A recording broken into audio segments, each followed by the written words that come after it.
Hello! Many people have beaten Baldur's Gate 3 as swordsmen, archers and mages, but few have beaten it as a drug dealer. Just in case you haven't heard of Baldur's Gate 3, it's like any other video game, but everything is decided by dice roll. For example, you're out with your parents having a wonderful time and getting some ice cream, then when eating your ice cream you roll a 1 and your parents get hit by a truck.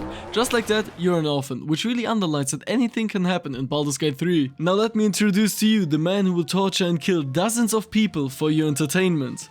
Baldur Bite. By this time, you're probably wondering if the game actually has a drug dealer class, and I mean of course not, I'll be using a subclass of the mage. His abilities boil down to a friendly hallucination, very hard drugs, or shanking someone with a tornado, and personally, I fuck with that heavy. Armed with these incredible abilities, Baldur sets out on his adventure, and he immediately gets captured by tentacled goons who keep saying shit like hentai is art and I miss my waifu. Also, they put a parasite in his head. So as we enter what I can only assume to be the average Mr. Beast set, I make up my mind to skedaddle. I get out of my pod, snort the line of this cauldron thing for motivation, it explodes and I almost die immediately. I continued on and found a potential new client. I can tell he likes eccentric experiences by how he left his brain out in the open. Sadly, I didn't have anything on me at that moment, so I did the next best thing. I took the brain out of his head and poked holes into it. His brain, like any other, proceeded to grow limbs and run away. This scene really set the mood for the fever dream that is Baldur's Gate 3. I mean, just look at the rest of the ship adventure. I got attacked by another drug addict that talks with. I find it amusing and invite her to my party. Together with Junkie Master Lae'zel, I proceed to walk into a room where two guys are peacefully sleeping. So we wake them up and we kill them. Then I do the equivalent of punching a console in an action film and just use magic to open a capsule with another potential client in it. That potential client, who is unironically called Shadowheart, immediately asserts herself as the dominant racist of the group by calling Lae'zel's race dangerous company. With my two new companions, I get lost and just wander around. After 10 minutes, I finally find the way and then a cutscene starts which absolutely cooks my PC. The cutscene leaves me by a hole in the wall with one of the so-called mind flayers next to me. I look at him angrily, he says no balls, I say watch this and jump out of the ship. After miraculously surviving the fall, I wake up on the beach and start looking around. I find the racist again and of course I do the first thing you should do when finding an unconscious potentially dead person and try to loot her. She rudely interrupts me by waking up and is pissed that I try to steal her stuff. I ignore her, continue looting and get in my first fight outside of the ship, but it's only 3 of those weird brain things, so I don't think it'll be difficult.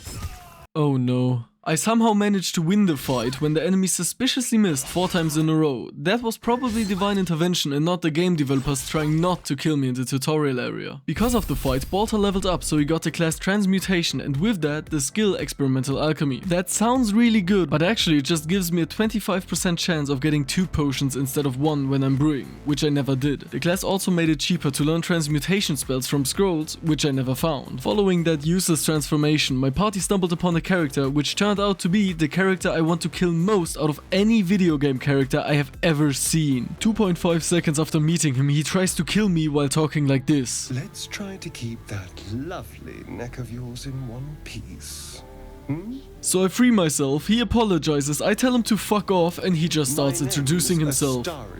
He pisses me off so much. Meet Astarion, an elf also cosplaying a vampire that annoys me greatly. After the introduction, he asks to join my party. I tell him to fuck off once again, then I realize I should be networking to reach my entrepreneurial goals of starting a drug empire and invite him to my camp. He runs off and I continue on my way until Baldur spots one of the mind flares. And I say Baldur because I couldn't fucking find it. I genuinely looked around for a minute before finally seeing it. The game then gave me the option to kill it, but it was hurt badly and couldn't even fight back. Can I really hurt such a defenseless creature? Yes. Of course that was just self-defense, but just in case, I decide to get out of there and stumble upon Lae'zel in a cage. Seeing her opportunity, Shadowheart immediately throws a fireball at the cage, which surprisingly just frees her. Finally being a trio again, we get into a first actually big fight. The fight is between these horned guys and goblins, and the game just decides we're on the side of the horny ones. We should also be protecting adventurers that the horny leader refused to let in, as they are the reason the goblins found the horny settlement. Also important information, this guy asked the adventurers, "Where is the druid?" So the adventurers seem to have lost the druid in the conflict with the goblins. Remember that for later. The battle starts and the first thing my party members do is take a nap, so I know this is going to be difficult. To summarize the fight, this guy showed up, Baldur got downed again and all the adventurers I was protecting died. I looted all the goblins and adventurers, then went into the grove, which is a settlement of the tieflings and the druids, but the druids want to push the tieflings out so they can close the grove and make everybody safe and happy. Except the tieflings. I of course didn't care about that and started looting the place. While looting I came across these 2 children children. They try to sell me cheap trinkets at a slightly higher price because they need the money for their sick mother. I get very enraged and let Shadowheart throw a fireball at them. When a guard comes to arrest her for assault, I talk my way out of it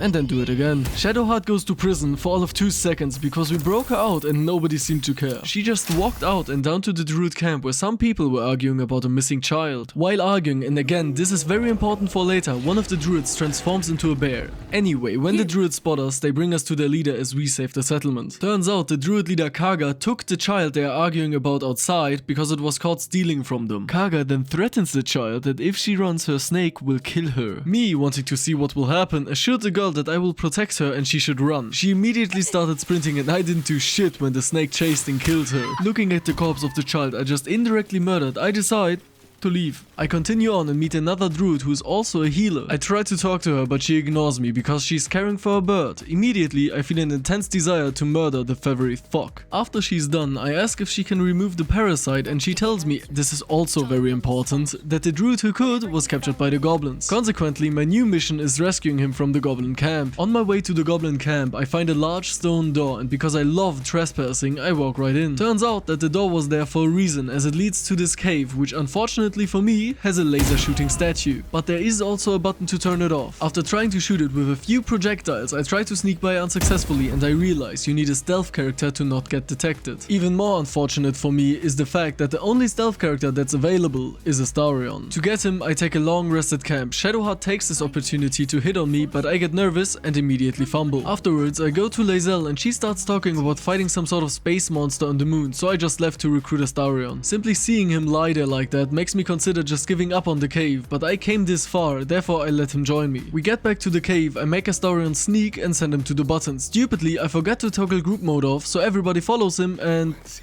On the third attempt, I finally managed to press the button and get past the statue, and behind it I find a group of goblins holding a man hostage. Oh hey, goblins, a cave and a man being held hostage. This man might be Halsin. When I realized he was not in fact Halsin, it was too late as I already executed the goblins for his abduction. The unknown man was also unconscious and, in an attempt to wake him up, Lae'zel accidentally killed him. I loot everyone and continue my journey to the goblin camp. A bit down the road, I find 3 people, one of them critically injured. Apparently, a monster did this to their friend. I tell them they need to take revenge and that I will help them, but they have to wait at the cave where the monster resides. As soon as they leave, I snap the injured guy's neck and take all his shit. Then I ignore the 2 by just not going anywhere near that cave. Instead, I walked into a city filled with goblins, and in that city I found a companion that is only ever talked about in legends. A companion to a man whose insanity reached levels I could only ever dream of. I found the one and only Rodney. Other than that, the city was quite uninspiring as I didn't have the mental capacity to realize that the voices and rattling noises coming from over there mean that there might be something interesting. So I just continued on my way and finally, I'm in the goblin camp. Well, almost. I'm at the checkpoint in front of it, but I'm sure getting in won't be a problem. I fail my authority roll so incredibly that he tells me to eat shit, so I throw shit at him and him and his friends beat me up. In this fight, my intelligence really came into question as I, while trying to equip my party, gave Baldur a sword and armor that made him unable to use magic, took Shadowheart's weapons, leaving her to fistfight, and still had Astarion in my team. After reloading and re-equipping my party for fight, I proceeded to simply not fail the dice roll. And finally, after a long journey of getting distracted and sidetracked by virtually everything, we're in the goblin camp. The first thing I see is this guy, and just like a boomer when seeing a non-straight person, I stare at him for an uncomfortable amount of time, which somehow gets him in trouble. I try to get into the deeper parts of the camp and fail yet another dice roll, which means I'm once again denied entrance. I unsuccessfully tried around 5 times, got angry and went to my own camp to relax. At camp, Lae'zel starts tweaking out and I try to calm her down.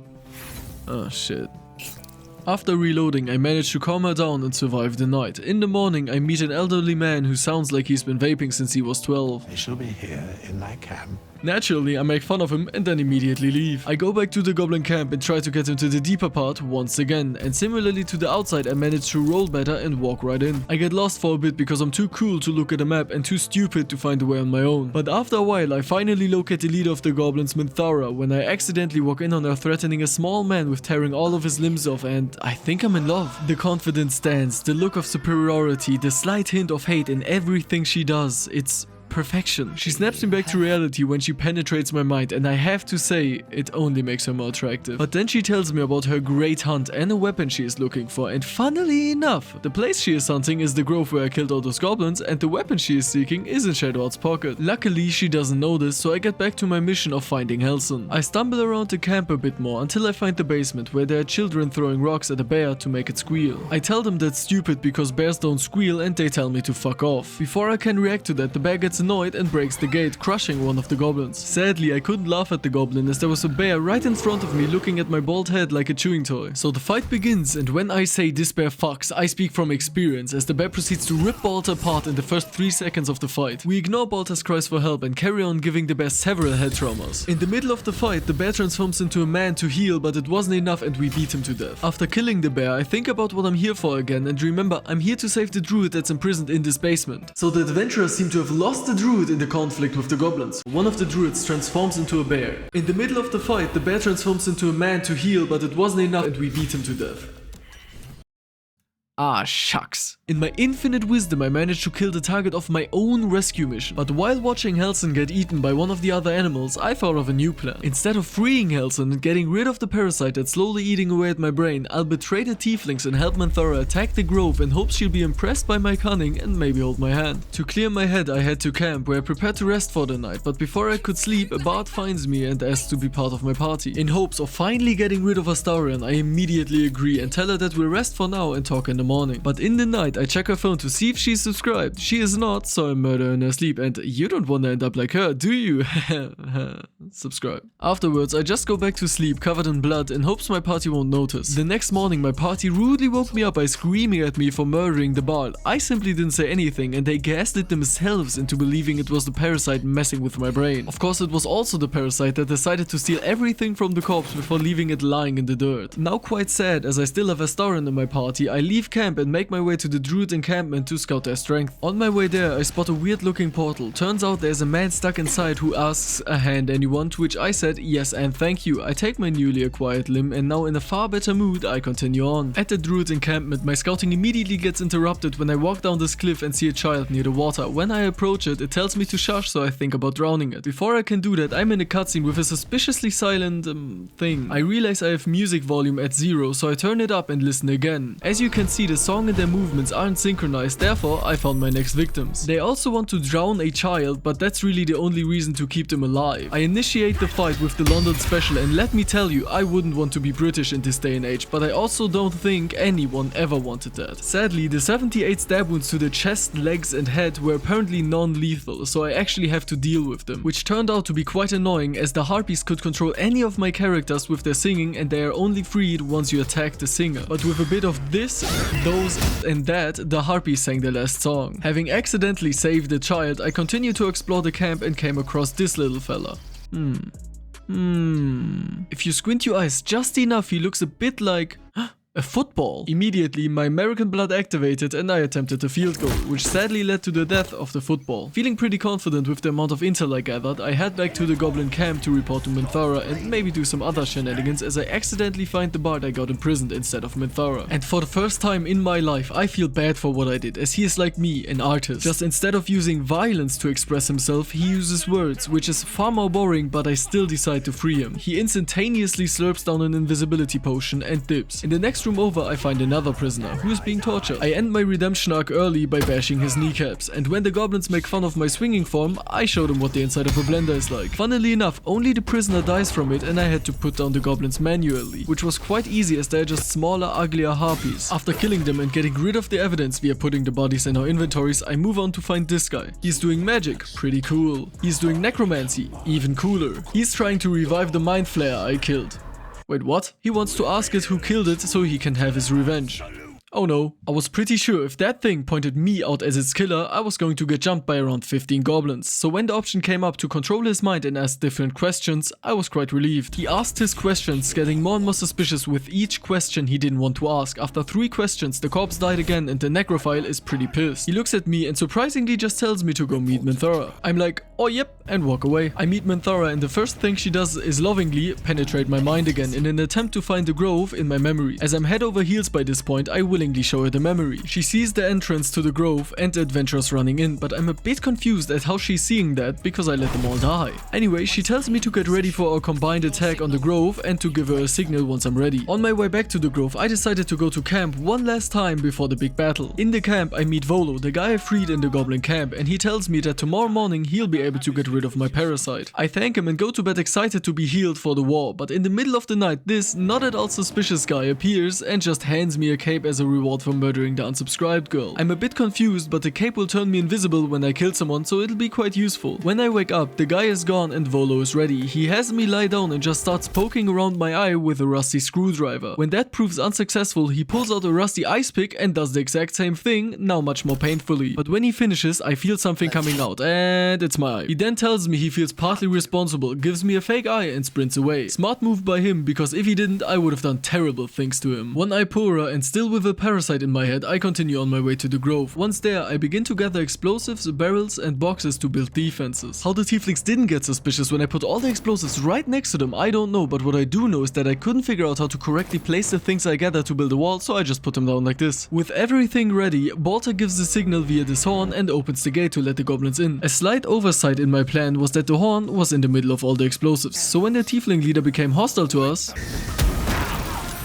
Even worse than Baldur accidentally exploding is that the tiefling leader survived. We continued the fight and slowly began overpowering him, but when he was close to death, he decided to be a dick about being betrayed and killed, so he kicked Baldur off the wall. After the fight, we got Baldur back and went further into the grove to where the druids are. We entered the battle against the druids with pretty equal numbers, but what I didn't account for was how shit the goblin reinforcements were. And then... I realized I did it wrong from the start, and I don't mean the barrel placement, I mean the person I sent to get blown up. This time around, Baldur and the gang killed the leader with ease and took a few detours before fighting the druids. For example, killing civilians, check. Talking to Minthara, check. Playing guitar over the corpse of the scammer child, check. Now highly motivated and healthy, my party went to fight the druids again. We first targeted their leader, then killed anyone that had transformation abilities, and then the rest. It was an intense battle, but in the end we killed the final druid. To celebrate the victory, we went to camp where Minthara was waiting for me. She told me I was going to celebrate with her tonight, and I of course said yes, but that I have to do something really quick. Now with a huge weight off my shoulder, I went to celebrate with her. And she's dead. Thank you so much for watching. I had a blast playing this game up until this point and then never touching it again. Now, will you subscribe? Nah, shit.